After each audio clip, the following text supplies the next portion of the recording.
Well, thank you, Skip, and thank you, everyone, for coming. I have to tell you, it is a pleasure to be back here in Little Rock. I was just reminiscing. It's been somewhere on the order of, 15-ish years since I've been back here, and it is great. I have very fond memories of, as Skip said, getting in my car and driving down here kind of through the long, flat state of Illinois, not quite knowing where I was going or what I was going to do when I got here. But in the end, I found just a great city with great people and really some great friends, including the Rutherfords. And so it's great to be back here. And of course, my fond memories of Little Rock are completely rounded out by my fond memories of the Faded Rose. So everything I say today about kind of healthy eating and about the need to kind of be very cautious in what you consume should be asterisked by the fact that I am going to eat as much as I can at the Faded Rose, because it is so phenomenal. But Skip has graciously asked me to come down here and talk a little bit about how work in the public sector translates into private sector success.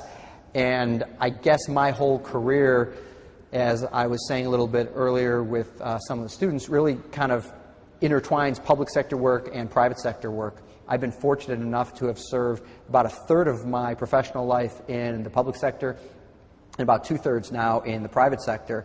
And it's funny, whenever I'm in the private sector setting, people say, well, you're just a politician. And whenever I talk about being back in the public sector, people say, well, you're not really a public person, you're a private sector person. So I like to think that gives me just the perfect balance to discuss both sectors, because I think it makes you better at each one having served in the other.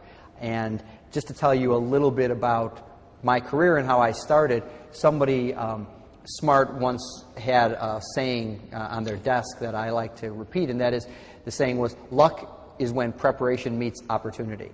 And so for me, I have been lucky in that many times when opportunities have been presented to me, I've been prepared and able to jump on them, which has again allowed me to move from public and private sector. I started my professional life as a corporate lawyer and had the distinction of practicing 18 full months in a law firm in Chicago before I realized that the law firm wasn't exactly the work for me. And I had a great opportunity when Mayor Daley in Chicago was running for mayor in 1989 to jump and go to work on his campaign, which was, at that point, not a sure thing. He's now been mayor since 1989, following in the footsteps of his father, Richard J. Daley, who worked 21 years as mayor of Chicago. And I had just a wonderful opportunity to learn at basically the elbow and of the great master politician and governor, not capital G, but as a governor. He basically has an instinct and a gut about how to govern and about what people want that I've never seen before. He has just an amazing political instinct.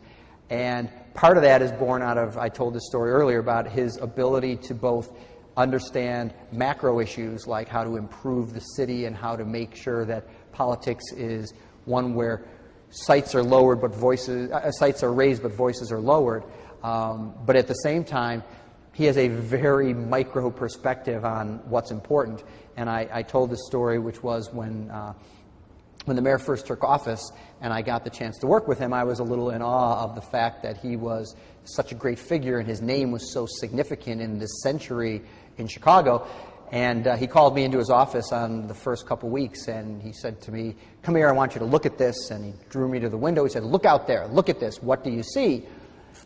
And I didn't quite know what major dramatic kind of story he was going to tell me or what his vision for the city was going to be. And I thought he was about to tell me what the real kind of secret of his administration was going to be for the next number of years in Chicago. And so he pointed to the window and I waited breathlessly and he said, look at this, look at this. He goes, get somebody up here to get this dirt off the window right away. And so for me, I mean, it really put a very sharp point on the fact that you have to have a broader vision for what you want to accomplish, but you can't lose fact that it is many of the small daily tasks that make a difference in terms of both accomplishing the larger goal and in terms of making people's lives different. For me, I still get stopped by people in Chicago who remind me that I helped them, get a crosswalk put in near a school or get a tree trimmed that was blocking a stop sign where a child had been injured, and I don't even remember some of that work, but in the end, it's significant, I think, because government can help with just the most small acts that can wind up being frustrating and bureaucratic left unattended. So for me, those kinds of things are very gratifying. One of the things that I spent a lot of time in Chicago doing was working on public-private partnerships. And so in Chicago, we worked under the mayor's direction at privatizing golf courses, which had been money-losing, and we were able to make them not only profitable, but also create an environment where the private sector was willing to invest in golf courses and improve them. We were able to take the #1 complaint in the city, which was kind of a growth in abandoned cars, which homeless people and drug addicts were using and were becoming safety hazards for children. And we were able to take those from being a money-losing proposition for the city to a money-making proposition. Scrap metal haulers were willing to basically privatize that service, take the cars away, pay the city money in what the city had previously been paying themselves to do, and create more resources by freeing up city tow trucks. So seemingly small issues like that were really able to become both profitable and meaningful in terms of an impact. And so I was fortunate enough to see how cooperation between the public and private sector could wind up being a success, not only for public sector, but also for private sector companies as well. We also had the chance in the city to work on restructuring several city departments, and indeed how the whole city did business, because the Daley administration was new and brought a new professional, I think more business-like approach to how you run city services. And for me, that was something that stuck with me throughout my career, because I've had to do that over and over again, whether it be a 25% staff cut in the White House or whether that be just a streamlining of operations at Bally Total Fitness when I was CEO of that company. All those same approaches, how you deal with people and how you make processes more efficient, I think kind of transcend whether it's a public sector enterprise or a private sector enterprise. I also had the opportunity, as Skip said, I was really prepared for this great opportunity that fell in my lap when my good friend David Wilhelm said, come to Little Rock and join the Clinton campaign. He'd been kind of asking me and begging me and extorting me to come for months and months and months, and I kind of held back. And finally, I did just get in my car and drove to Little Rock, not knowing what in the world I was going to be doing and what role I was going to play. But in the end, the opportunity that opened itself up for me was just amazing and allowed me to go to Washington and serve with Mac McLarty in the White House.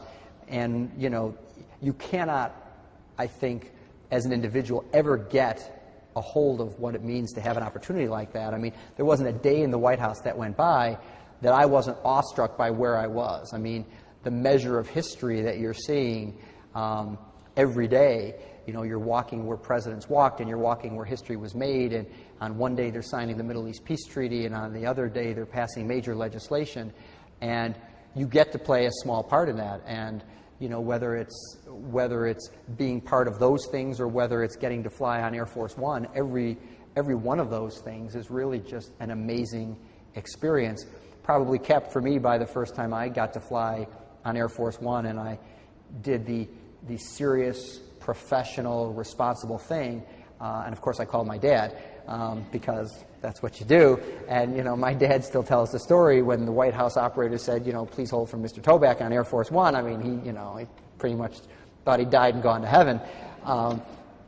But those kinds of opportunities really do impress upon you, how great it is. You hear in the Clinton video him talk about how a young man from Hope, Arkansas could be president, but I was a young guy from Skokie, Illinois, who got to kind of ride along for some of it, and it's a pretty impressive ride and great opportunity to get to do. And I don't think you lose the feeling or the skills that you acquire in any of those opportunities, but you get to build on them. And so for me, I was able to take away this notion of how you work with people and how you reach out to organizations, how you run a streamlined operation, how you juggle multiple goals, how you deal with the press, in the myriad of issues and crises that occurred in the first 2 years when I was in the Clinton administration, and then translate those into your own situations when you become lucky enough to be in charge of an organization. And so for me, that happened when I moved on to Bally Total Fitness, where I spent the last nearly decade of my life and was lucky enough for the last almost 4 years to be CEO. And I think the one important lesson I certainly learned there was it's a lot easier to advise the top guy than to be the top guy. And one of the first things I did as CEO was call Mayor Daley of Chicago and apologize. And I said, for all those years I told you, just do this.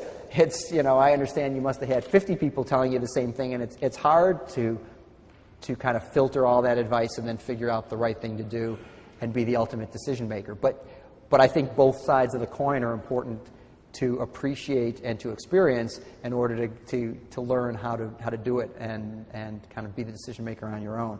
And so for me, the Bally Total Fitness experience was a wonderful opportunity to get to put into play everything I learned. And in a private sector setting, I was able to basically implement the beginnings of a turnaround at that company. Bally Total Fitness had been experiencing years-long sales decline before I became CEO. It had suffered from, some of the perceptions that, based on past sales practice, and it had basically been a brand that was a little bit in stagnation. And so immediately we were able to come in and put in place a turnaround plan based on the principle that what was really important for Bally Total Fitness was this kind of cool, interesting opportunity at a private sector company to do what Mac McClarty likes to say, which is do well and do good at the same time.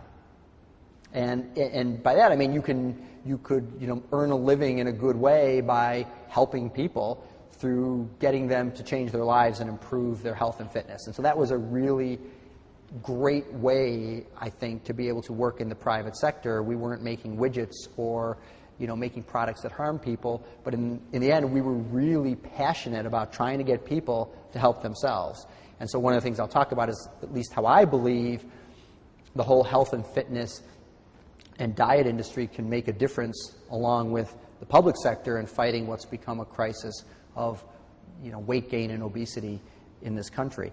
But at Bally, we had some critical things we needed to do. We needed to raise revenue and grow the top line. We needed to cut costs, and we needed to improve our service and our reputation. And over the 3.5+ years I was at Bally, I think we made great inroads into changing that culture.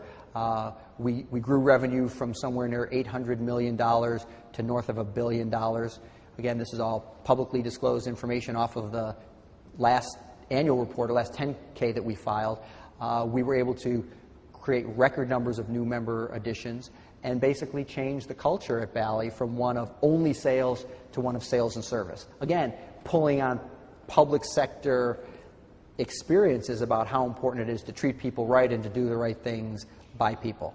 And so for me, it was a really nice coming together of what I had the chance to learn and experience in the public sector. At the same time, all the things we did, from streamlining operations to to working on recruiting and hiring good, talented people, all of that were things that I had learned as a manager in the public sector and was able to kind of translate. And so I put together a list of some things that I believe are really my top 10 list of principles that are translatable from the public sector into the private sector.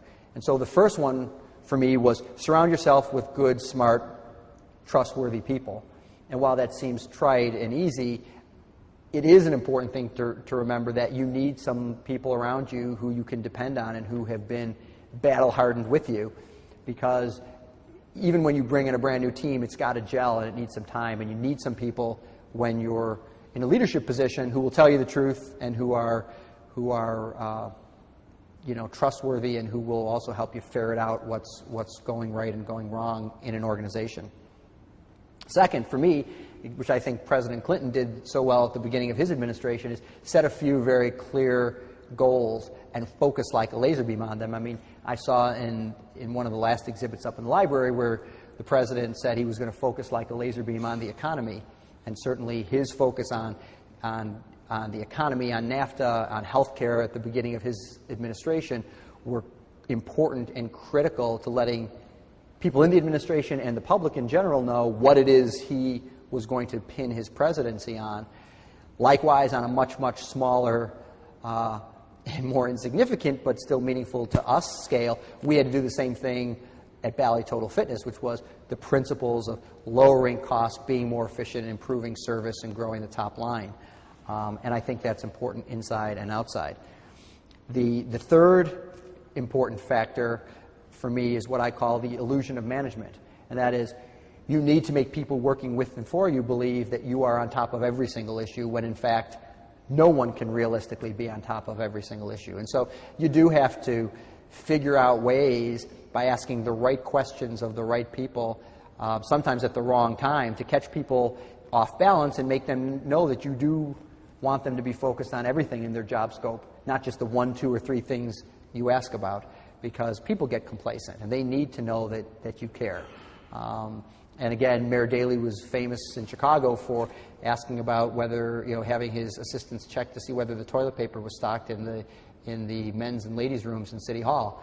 Not because he was so necessarily concerned about that, although he was concerned about that. He was concerned that people were doing their jobs and letting the smallest issues be dealt with so that the bigger issues were being dealt with the same diligence. And so I think that was an important lesson.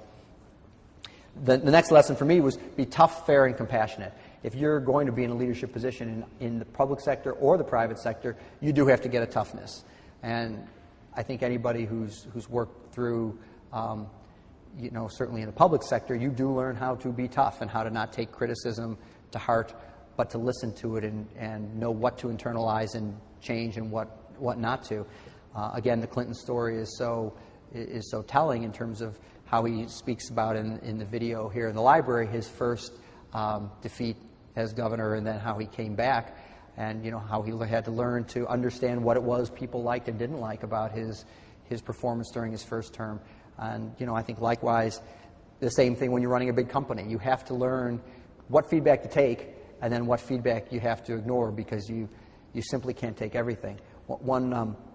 One person who I worked for in government once told me, you can't listen to everything everybody says to you or you'd go crazy, which I at first took as a sign of disrespect, because you want to listen to what everybody said. But literally, if you walk down the line of a company or at a health club or of a rope line in politics, if you hear every single thing someone says to you and you try and remember and follow up on everything, you will go crazy. You've got to come away with themes and understand what it is people in general are liking and not liking.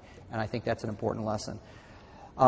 Next for me was you got to know how to deal with bureaucrats and people lower in the organization, because everybody's got their own turf and ideas to protect. And so for me, the lesson about when to listen to people who tell you no and that it can't be done, and when to be able to rise above that as a leader and a decision maker is important, because you don't want to do anything illegal or unethical, but you absolutely need to know that left to their own devices, the lawyers and the accountants will always tell you no. They'll always tell you no. It's much easier to do nothing than to take bold action. And sometimes bold action requires bold decisions. And my next point, which is you have to spend some of the political capital you've earned. If you spend a lot of time creating goodwill, there's a time that you have to spend it. And you have to spend it behind some of the big, important ideas that you like in order to get them done. Certainly you see that in all kinds of presidential administrations. You see that in what President Clinton did in terms of getting votes for his economic plan early in the 1993 when he had to get that passed. And I think in the end got a 50-50 vote in the Senate where Vice President Gore had to cast the deciding vote. So those kinds of things wind up being important, how and when to spend your political capital. For me also, honor, reputation, integrity is an important thing that you have to keep in mind. And it's, as you're being judged in the public and the private sector, you have to stay true to your own principles. And so for me, that's tough. Somebody once told me that I couldn't do some of the jobs I wanted to do unless I had become a real tough, mean, nasty person. And I just don't believe that. I don't believe you can be tough without being nasty, but you just have to know how to do it, and still keep in mind that no matter what position of leadership you're in, there's a number of people's lives that depend on the decisions you make, whether it be President of the United States or whether it be President of your of the Boy Scouts or whether it be somewhere in between, president of a company. And people's lives depend on decisions you make. Next, I think it's important to trust your gut, because your gut is always, no matter what you do, the thing that got you there. And so if your instincts are good, you've got to learn to trust them and continue to trust them when times get tough. And then finally, for me, I think you see this in both public and private sector, move fast. Time is short, and I think it's become increasingly short. I think one of the interesting hallmarks of the early days of the Clinton administration, at least that I observed, was kind of this advent of the new 24-hour news cycle, where you could turn on CNN every 30 minutes, and then it became every 15 minutes, and now there's a crawl every 60 seconds, and you could see changing news. And that was a new phenomenon, and meant that there had to be reporters looking for stories every 30 minutes, and you had to answer stories every 30 minutes. Well, it's the same thing in kind of the public life of the private sector.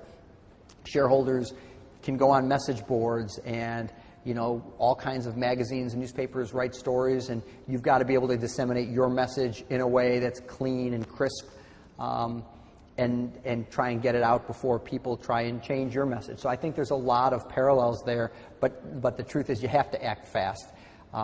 People's attention spans are short, and you don't get 5 years, 10 years. I mean, if you're running for Congress, you're campaigning the minute you win your seat, because you're back up again.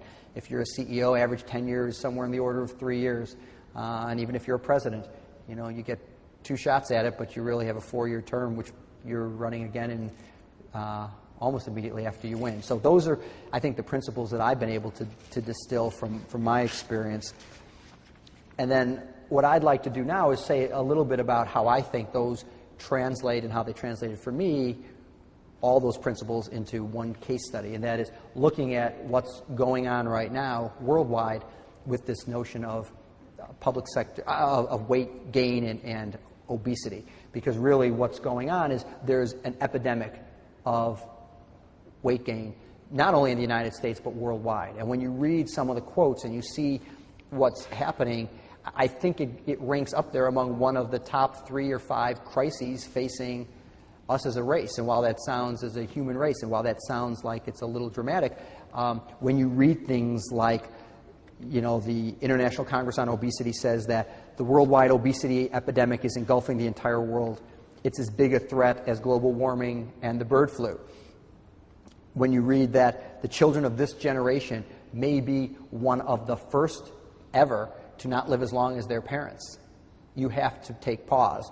When you read, as the World Health Organization put out, that more than 1 billion people, nearly 1 in 6 in the world's population, are overweight, and they now outnumber the nearly 800 million who are undernourished, it has to give you pause to think about what really is going on, and in the end, something that we're doing to ourselves. When you look domestically at some of the statistics, in 2005, 31 states showed an increase in obesity.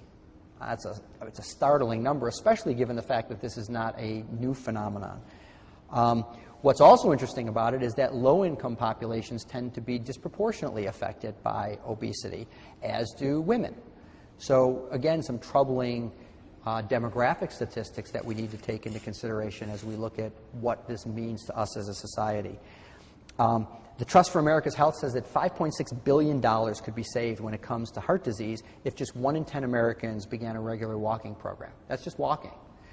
And then finally, the Center for Disease Control says that high blood cholesterol is a major factor for heart disease, which we all know, and heart disease is the leading cause of death in the United States. So when you think about how that's eclipsed or eclipsing tobacco and cancer in terms of its influence tragically on society, these are important statistics and important trends that we need to address as a society, and they're worldwide problems. I mean, I think many ways like tobacco was 30, 40 years ago, we've exported some of our vices to developing countries as well. When you go, I had the opportunity to visit China, and one of the things that stands out, to me at least, in going through China is the proliferation of Kentucky Fried Chickens and McDonald's in a way which I've never seen. It's an incredible proliferation, which is both good for American business, but certainly left unbalanced, those are things that can wind up leading to obesity problems in China as well. So for me, I think, again, a perfect idea of where the government and the private sector overlap is this whole look at diet, obesity. When you look at the organizations involved, you've got the diet industry, which is a $50 billion industry. You've got the health club industry, which is a $14 billion industry. You have massive industries in the food production industries, from agriculture to large multinational companies that are producing foods. And then you've got the people who sell fast food, which certainly is a contributor, along with education, to this whole issue of how people eat and what they know about the foods that they eat. And then finally, you've got government organizations, Health and Human Services, the President's Council on Physical Fitness, the Surgeon General, all examples of public agencies that impact this issue around our growing waistlines. And then finally, organizations like the Clinton Foundation that have taken it upon themselves to really step into the void and try and create a coalition of caring, interested parties around how to tackle this issue with, I think, a particular emphasis around childhood obesity. And then you see it in particular leaders like Governor Huckabee here in Arkansas, who has taken it both based on his personal experience and then used his public role to kind of champion this notion of being more responsible in terms of foods we eat, in terms of foods we put in schools for children to consume, and in terms of setting an example in terms of his own exercise regime and some of the solutions that he's called for to address some of these issues. So again, a real interesting overlap. One of the things that also strikes me is that Hollywood has now jumped on the bandwagon with movies like Super Size Me, where they kind of highlight in a dramatic way, but used to make a point, what can happen to you by eating nothing but fast food. And I think, again, while somewhat oversimplifying, the point is so dramatically made when you look at the fact that what used to be a large Coke is now the smallest Coke they offer, and what is now the largest supersized Coke that's offered is something like a liter of soda.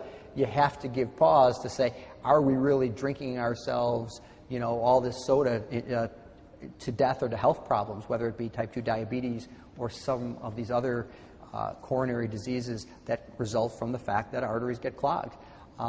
If you look at the fast food industry, which is one of my favorite kind of areas to look at, I'm not a proponent of the government coming in and saying everything should be outlawed or that there shouldn't be any fast food. I think that's way too unnecessary.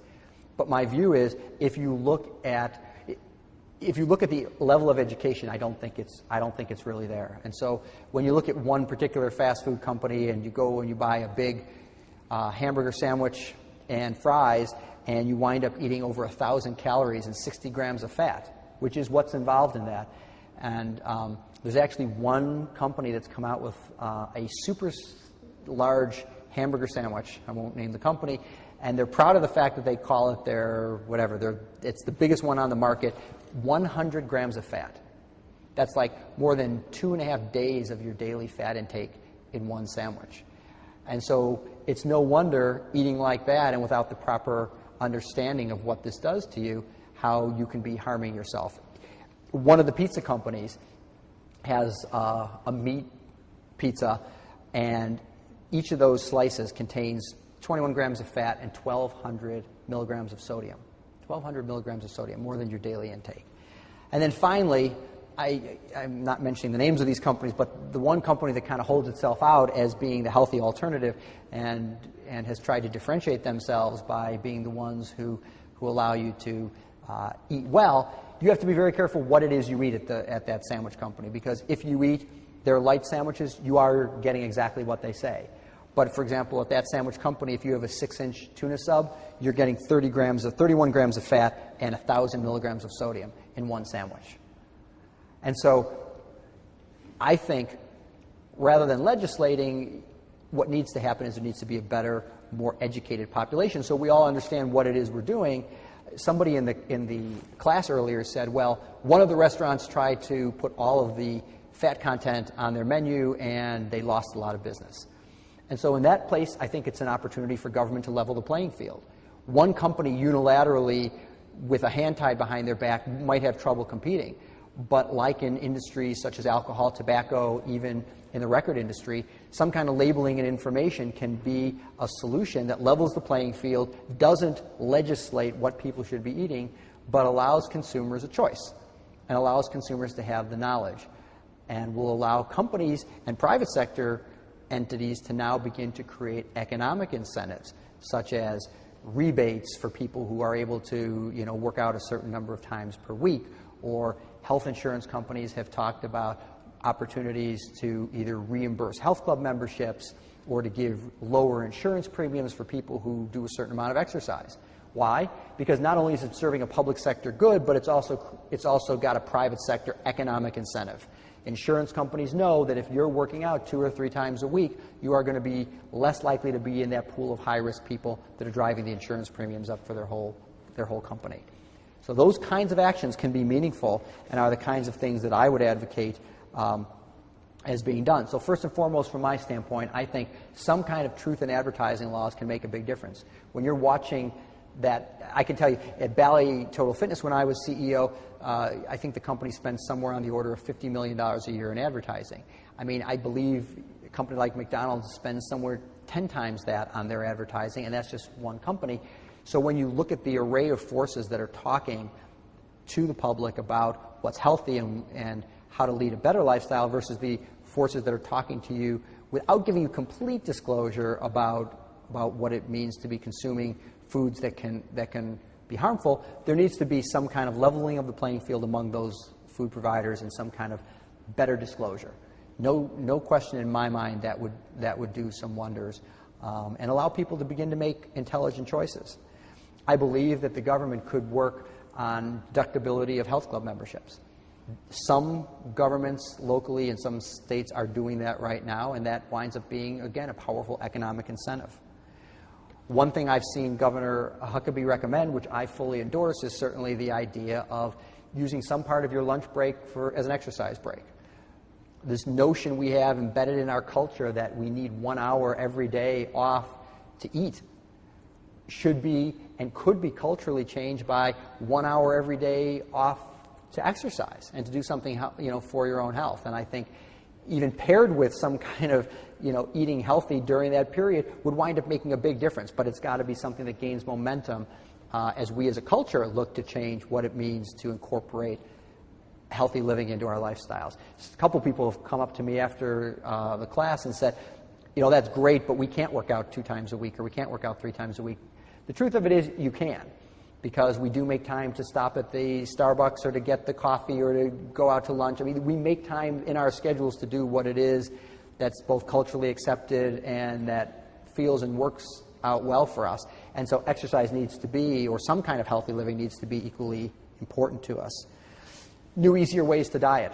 I think a private sector solution, there's been so much emphasis on what can the government do, but private sector needs to rise to the occasion. Certainly, when I was at Bally, we looked at and we're proud of the fact that we were the only provider of both diet from products and a diet to follow and exercise in the country. And I think that's important, and I think there needs to be more inroads made by the private sector to make things easier for consumers. And I have a couple ideas on things that I think would be great, but unlike my West Wing idea, which I kind of kept to myself and led past, I mean, I think there's some actionable items that we could do that would actually make a difference and could be real interesting to implement. I think schools need to take a bigger role, and I think some of them have, in terms of eliminating soft drinks, unhealthy snack foods. I know President Clinton and Governor Huckabee have been involved in that kind of an initiative. I think the reintroduction of physical education classes is an important thing that can really be pushed by the private sector, implemented by the public sector. So Illinois was the only state that had mandatory physical education for all their public school classes. I don't know whether that's still true, but what's interesting is even in Illinois, I've read that the Chicago public schools got an exemption in order to focus on improving test scores. And so when you think about how little exercise it is we're actually asking kids to do and then eliminating that to focus that time on test scores, it talks about what kind of behavior patterns we're setting, what kind of culture we're creating, and also where our priorities lie. I mean, does that incremental time really wind up being better served preparing people for tests versus making sure people have some kind of health component to their lifestyle? And then finally, I think that this whole food manufacturers, restaurants need to be thinking about what kind of private markets there are that would give them not just a charitable incentive, but a real economic incentive to go out and create healthier foods. I mean, if you look back 10, 15 years, I mean, even the introduction of salads and the salad bars at some of the fast foods is a new phenomenon and something that's a positive step forward.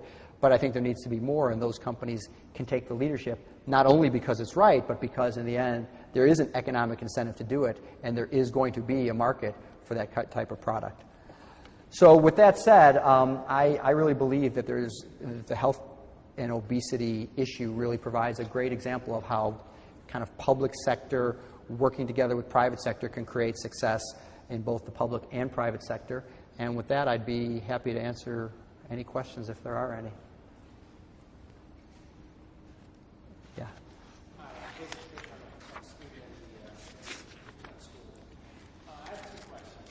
First, can you comment on what seems to be kind of a growing acceptance that we all look alike, and as the obesity problem has increased in the last 10 or 15 years, it's become more accepted to look a little heavier or to maybe not look so thin, and then at least that's the perception that's out there.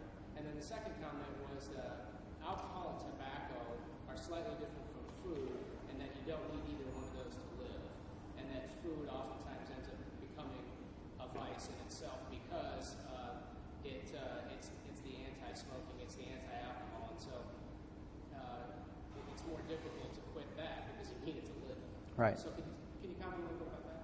Yeah, I think as to the first one, I think you're right. I mean, this whole notion of how you look sometimes gets too tied up in it. And certainly, you know, I can say, having run a company in the past that did a lot of advertising that was appearance-based, the hope was for that kind of advertising was aspirational, to make people not say this is how you have to look, but this is how you could look if you kind of took some, follow this program or did whatever it is that could get you there. But I think it's less important about how you look than it is what kind of health you have. And there's all kinds of body types. And so to be preachy about us all looking the same, I think is bad. At the same time, if we all wind up looking fat, that I can tell you isn't so good, because in the end there are underlying health issues that are significant.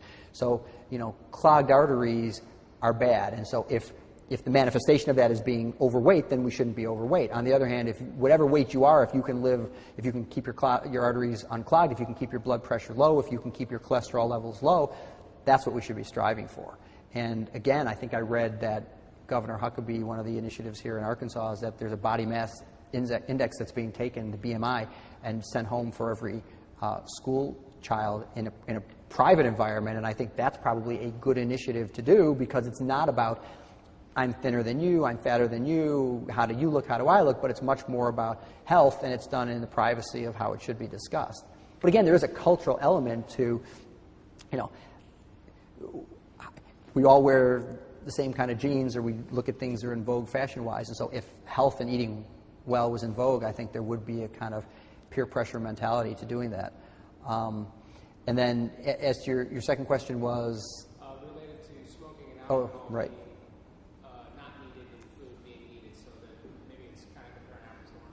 Yeah, I think the whole perspective about food, I believe, is not about being preachy. It's not about saying, don't do this, don't do that. I mean, I certainly, when I was involved in the health club industry, it was important to me that we not come off as being preachy, because, who are we to say that you shouldn't have pizza or you shouldn't have hamburgers? Frankly, pizza, is a food I like. It's about how you eat it, and eating it in moderation, and eating it in a way where some people, frankly, can eat more of it than others. And again, the whole notion of, since the dawn of time, keeping yourself in balance, as I said earlier, is about calories in and calories out. And so if you limit your calories in, you should, you can kind of do a little bit less exercising, but you need to have a balance of both. You need to kind of control what you're eating, and you need to exercise to keep your calorie output higher. And so if we believed at that time that you could get that cheesecake, or you could have that piece of pizza as a reward for what you were doing. You shouldn't say,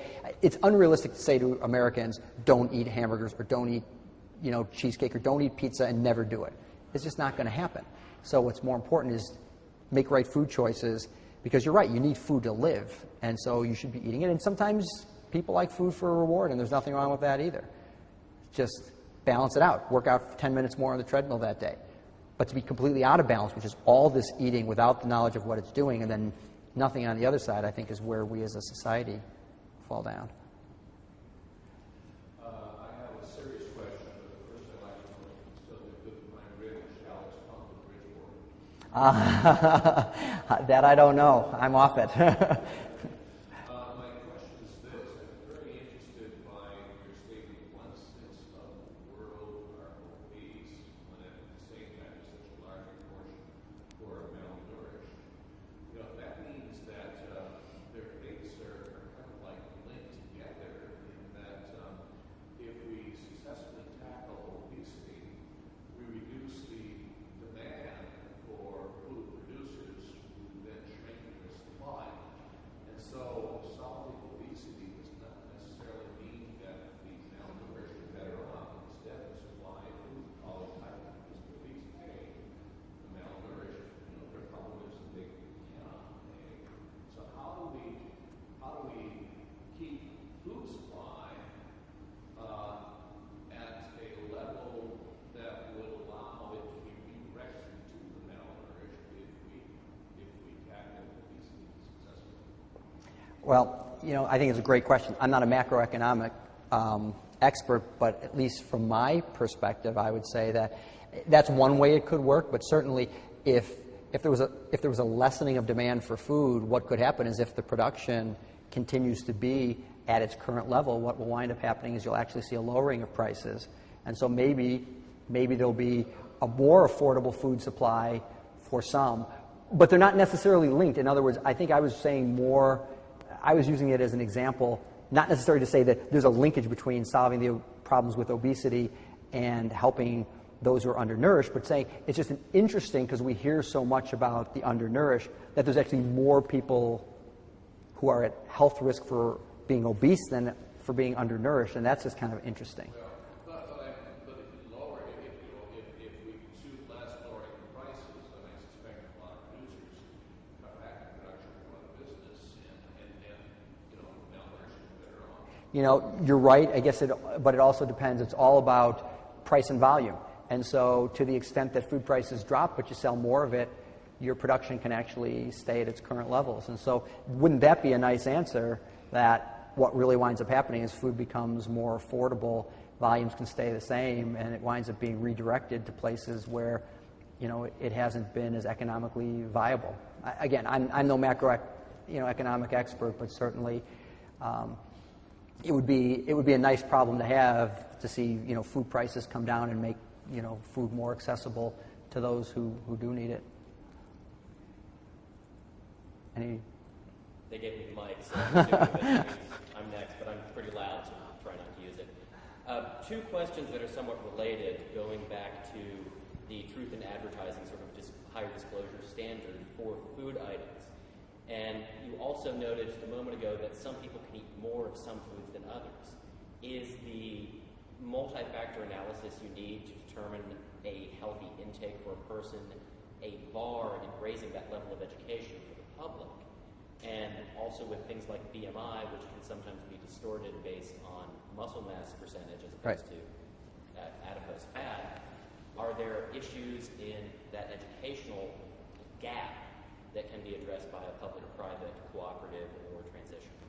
I think so. Well, first of all, you sound very knowledgeable, so I'm going to be careful that I don't exceed my own knowledge base here. But what I will say is, one of the things that we found when I was at Bally was this whole notion we tried to make simple of what we call RMR, which is resting metabolic rate, which is, again, a complicated way to say your metabolism, which is how come it is that two people, two men or two women of the same race and who are the same height and the same age one can wind up eating something, everybody knows the friend who can eat anything or the friend who gains weight if they just look at food. How is that?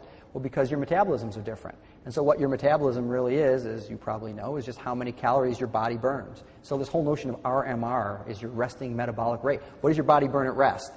If you burn 1,200 calories just by processing, living, breathing, and then you add 500 calories that you burn by exercising every day, you're burning 1,700 calories.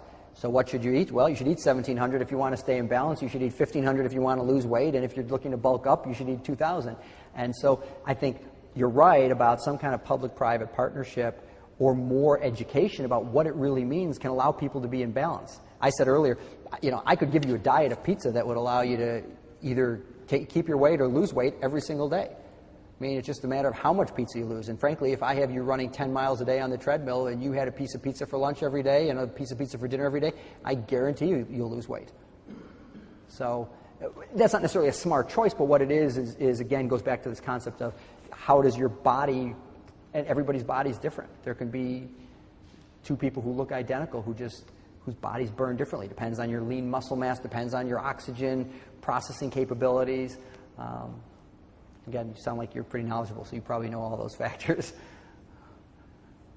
Yes? One of the most important things that I felt like Bill Clinton did as a leader was his uncanny ability to really stand in his adversary's shoes. I know back when I was a lobbyist in Arkansas, whenever we had an issue that differed from his particular position, almost all of the time, we really wanted to try to understand where we were coming from. There was always a dialogue, and he really looked for the commonalities and took a good look at it. And having started out my career with him, I took that for granted. And then when I went to other states and other places, I really found out how much I appreciated that particular quality that he had, and how we were really able to move the evolving playing field because of his willingness to do that. I was a little bit disappointed to see that wasn't one of your favorite principles, and was wondering, because it certainly is one that I now champion about him, and I hope that the students in this school really get the opportunity, to borrow a 60s word, they get the opportunity to grok that particular, aspect about Bill Clinton. And so, Right. did you get to experience that when you were in the White House, and have you used that since that point? I did. I mean, I guess you're right. There should really be 11. I'm probably left out a couple others too. But I mean, the truth of it is, he was a master at that. And frankly, Rich Daley in Chicago before was extremely skillful at, and used to make sure that all constituency groups were talked to. I mean, no piece of policy ever went into effect before it had been vetted through all kinds of people. And frankly, at least in my private sector experience, there were a number of people who didn't like that kind of approach, who thought it was, I guess, who took it for indecisiveness. But I think you cover, to your point, so many bases, and you really get a much better understanding of both sides of the issue. So it allows you to make better policy decisions, but it also allows you to understand who's against your position and where they're coming from. At least you can understand it, so you're not surprised by it. So I think it's an excellent point. That's right. One more question.